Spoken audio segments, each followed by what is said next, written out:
Thomas Hodges was a fiery Puritan. He was a Covenanter, a dedicated minister of the gospel, and an active member of the Westminster Assembly. He wrote one of the best works penned by a Puritan on being the salt of the earth. From Matthew 5:13, ye are the salt of the earth. And in dealing with that text, he shows that Christ, so to speak, was giving an ordination sermon to his apostles, to his disciples, in which he was sending them out to preach. Yet, this particular passage that he deals with is not only for the minister, but also for the layman. The work is called The Necessity, Dignity, and Duty of Gospel Ministers. It ranks right up there with William Perkins, with John Brinsley, and John Jackson's works being one of the best Puritan and Reformed works on the minister and on the gospel ministry that is now in print. Hodges demonstrates remarkable clarity, expounding the reality that ministers must be the salt of the earth.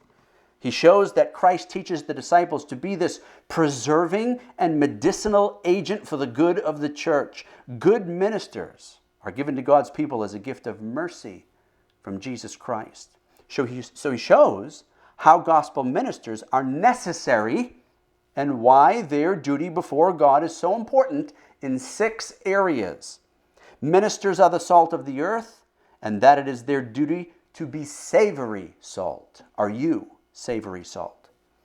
Number 2, it is possible that some ministers may prove to be unsavory salt. Number 3, by what means this salt becomes unsavory. Number 4, that this unsavory salt is hardly curable. Number 5, that in this condition it is useless and unprofitable. Number 6, that unsavory salt or bad ministers, unfaithful in their office, are liable to ejection and contempt, or to be deprived and scorned, and to be trodden underfoot of men. He says that preachers must realize, being salt, that they are a preservative and a medicinal, where their preaching must be sharp, truthful, biblical, doctrinal, and applicable.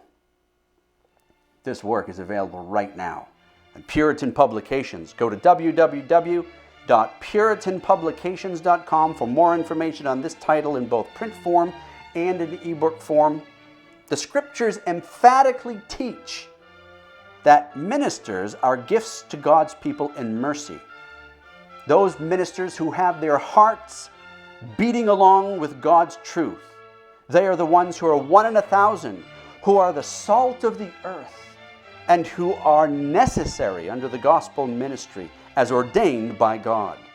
The ministry then is the fulfillment promised by God through the shepherd and bishop of souls, Jesus Christ, for the good of God's people. May the Lord bless you as you read along with Thomas Hodges, Westminster Divine, on this most important topic of the gospel ministry.